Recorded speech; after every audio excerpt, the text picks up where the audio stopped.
Kumusta ka, kabayan? Alam mo ba na kahit nagpalit ka na ng citizenship, pwede ka pa ring makatanggap ng mga espesyal na pribilehiyo bilang isang balikbayan? Tama ang narinig mo. Ang Balikbayan Privilege Program ay hindi lang para sa mga Filipino citizens.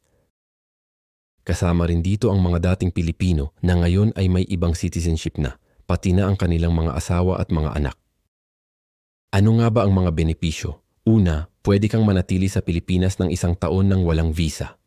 Oo, tama ka ng dinig mo, 1-year free visa. Hindi mo na kailangan mag-apply ng separate tourist visa o extension.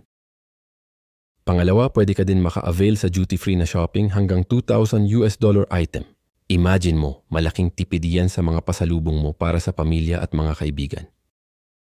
At alam mo ba, pwede ring sumama ang iyong asawa at mga anak kahit hindi sila Filipino citizens.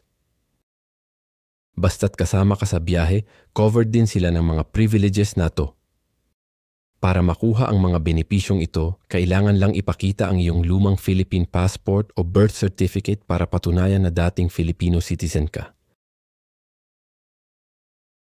Kung wala ng lumang passport, pwede ring identification certificate mula sa Philippine Embassy o Consulate. Pero tandaan mo, dapat gamitin mo ang pribilehiyong ito sa loob ng 1 taon mula sa araw ng pagdating mo.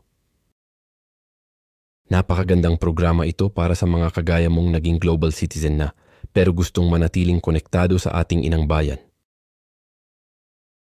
Hindi man tayo permanent resident ng Pilipinas pero forever Filipino pa rin ang puso natin, di ba?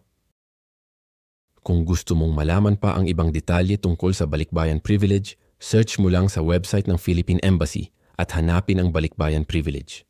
Huwag kalimutan mag-follow sa aking Facebook page at mag-leave ng comment sa ibaba. Share mo rin sa mga kakilala mong dating Pilipino para makinabang din sila. Maraming salamat sa panonood. Hanggang sa susunod na video, ingat ka palagi, kabayan.